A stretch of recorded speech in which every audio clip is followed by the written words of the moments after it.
बसारे काकांबद्दल मला थोडंसं बोलायचं म्हणजे आवडून काल डॉक्टर जरा फोन केला तुम्हाला पहिले धन्यवाद देतो. मला कमी कमी या कार्यक्रमाला आदर राहतात. आता बसारे कुटुंबाशी आमचे कौतुक संबंध. माझी कोल्हापूरची सुरुवातच बसारे काकांच्या झाली. त्या फॅमिलीनं मला पूर्ण सपोर्ट केला. मी 7 वर्ष त्यांच्या घरी भाड्यानं राहिला होतो. आज 15 वर्ष झालं मला स्वतःचं घर घेऊन झालेलं आहे. तरी सुद्धा त्यांच्याशी जी अटॅचमेंट पूर्वी होती ती आजही अटॅचमेंट तशीच आहे. माझ्या मुलांना लहान मुलं असताना बसा काकांची आई पूर्ण म्हणजे माझी आई सुद्धा सांभाळू शकली नाही तेवढं त्यांच्या आईने सांभाळलं आणि आम्हाला पूर्ण कुटुंबाला सपोर्ट केलं. त्यामुळे मला बिझनेसला डेव्हलपमेंटला वेळ मिळाला.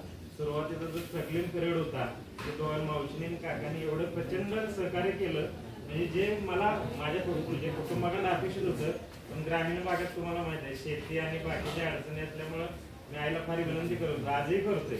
पण ते तिथली शेती कुटुंब मोठं फॅमिली असल्यामुळे त्या काही ह्यांनी येता येत नाही. पण ह्या दोघांनी आमच्या पूर्ण कुटुंबासाठी पूर्ण सपोर्ट केला आणि आज आमच्या प्रगतीमध्ये त्यांचा बराचसाच वाटा आहे. विनायक यांनी जे सपोर्ट केलं